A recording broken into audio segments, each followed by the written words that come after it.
A very good morning to Dr. Asma and everyone. My name is Changwani with metric number 270799.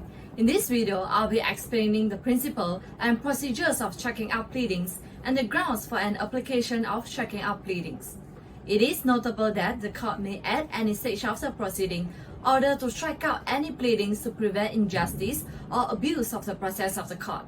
Pursuant to Order 18, Rule 19, Sub-Rule 1 of the Rules of Court 2012, parties may make an application to the court to strike out pleadings on grounds that the pleadings discloses no reasonable cause of action or defense, is scandalous, frivolous, or vexatious, may prejudice, embarrass, or delay the fair trial of the action, or is otherwise an abuse of the process of the court.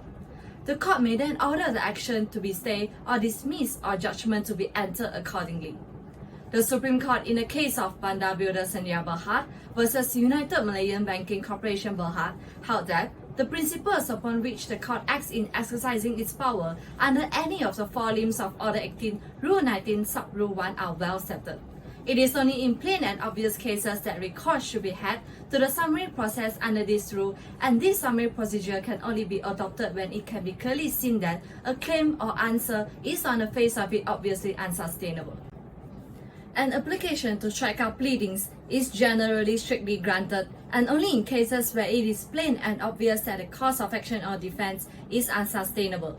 This is due to the fact that an order for striking out means that the party will no longer be allowed to rely on such pleadings and may effectively bring the proceedings to an end.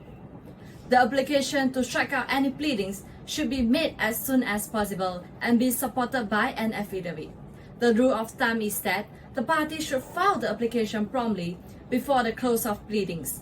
This can be referred to the case of Boong Nga Ngo versus Chua Mi Liang, where the Federal Court mentioned that Order 18, Rule 19, Sub-Rule 1 does not specify a time limit during which a party may apply to the court to strike out a pleading, but the application should be made promptly and as a rule before the close of pleadings. Additionally, the affidavit in support must precisely state the ground of the application as stated under Order 18, Rule 19 of ROC 2012. The application must state the ground or limb which can be seen in the case of Raja Enterprise Sdn Bhd versus Arab Malaysian Finance Berhad, whereby the plaintiff application was flawed since it failed to specify under what limb of Order 18, Rule 19 of the Rules of Court that the application was made. First and foremost, to strike out pleadings under Order 18, Rule 19, Sub-Rule 1A, it must be manifestly on the face of pleading that there is no reasonable cause of action or defense. The applicant needs to prove in the affidavit in support that there is no reasonable cause of action or defense. For instance, in the case of Tai bin Awang versus Muhammad bin Abdullah, the court held that an action of malicious prosecution was struck off because the trial was still in the appeal stage. There is no cause of action since there is no decision given by the court yet. Nonetheless, if the plaintiff claim is barred by limitation, can defendant apply to strike out under Order 18, Rule 19, Sub-Rule 1A? It is crucial to note that the party are not allowed to apply to strike out under Order 18, Rule 19, 1A on the basis that there is no cause of action. It does not mean that if the limitation has expired, the plaintiff has no cause of action. It just merely means that the plaintiff cause of action is barred by limitation.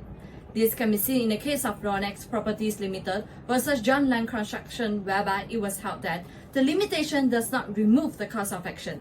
It merely bars the remedies. The defendant still can apply under Order 18, Rule 19, Sub-Rule 1B or D. Secondly, the plaintiff or defendant may apply to strike out the matter on the basis that it is scandalous, frivolous, or vexatious. Scandalous means wholly unnecessary and irrelevant. It is not just unpleasant allegations. It casts imputation and is completely unnecessary. Frivolous action is one that is groundless with little prospect of success. A vexatious action is an action taken to annoy, oppress, or harass the litigant. It lacks bona fide and it is hopeless. Usually, all the above words would be used collectively in a notice of application. The matter is considered scandalous, frivolous, or vexatious if the claim is res judicata, the wrong party is sued, the defense is only a bare denial, or the limitation has been set in.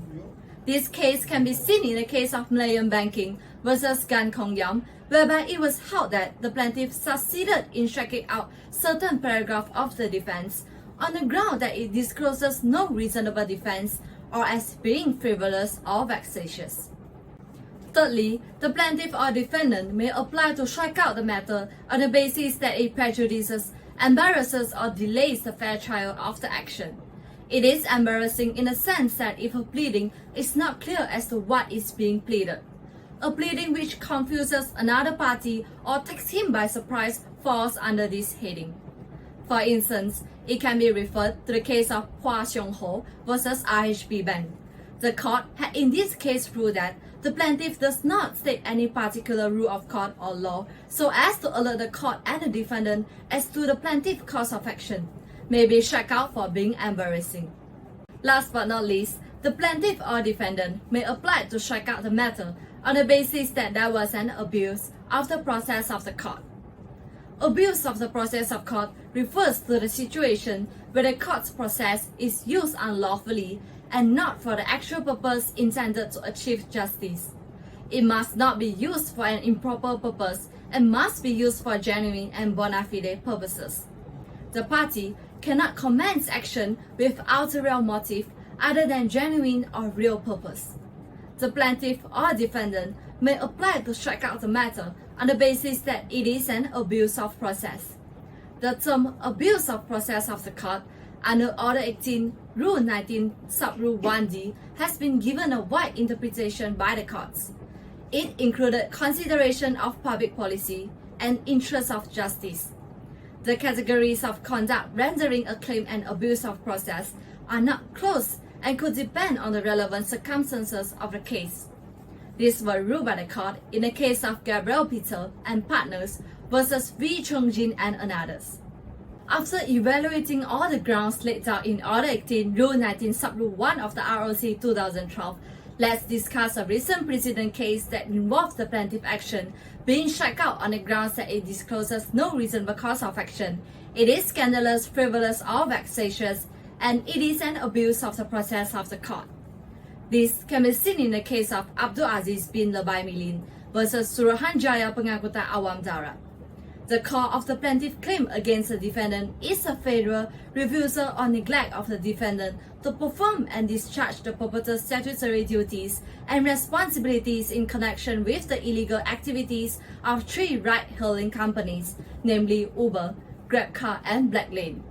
The plaintiff claimed that the three companies are operating against the law and that they have taken away and they continue to take away their business, resulting in the plaintiff suffering loss in their profits and incomes from their taxi businesses. The judge in this case found that the plaintiff claim in their pleadings, the writ and the statement of claim are obviously unsustainable, unnecessary, and irrelevant as the plaintiff did not disclose any reasonable cause of action or sufficient particulars of a cause of action against the defendant. Instead, the plaintiff only made vague and irrelevant allegations and accusations against the defendant, which are unsupported by any material facts in the statement of claim. Besides, the defendant has also in this case discharged its duty and in good faith and in accordance with the powers provided by law. The plaintiff action against the defendant is an abuse of the process of the court and ought to be summarily struck out. Therefore, it is noteworthy that the provision in Order 18, Rule 19 of the ROC 2012 is aimed at culling actions in plain and obvious cases where there is no reasonable cause of action and the striking out is done to avoid an unnecessary trial, or where the claim is scandalous, frivolous, or vexatious, or an abuse of the court process, or where the defense raised is not arguable. Furthermore, by reviewing the present case, it is pertinent to note that the application for striking out pleadings under Order 18, Rule 19 can rely on more than one ground under subpara A till D. In delivering the judgment of the Court of Appeal in the case of Si Tong and another versus Saw Beng Chong, the judge had stated that an applicant for striking out under Order 18, Rule 19 can rely on any one or more than one subpara A till D. So far, there is no authority to say otherwise. Husbandry laws of Malaysia clearly confirm that an applicant under this rule is entitled to rely on any or all of the grounds specified in the rule.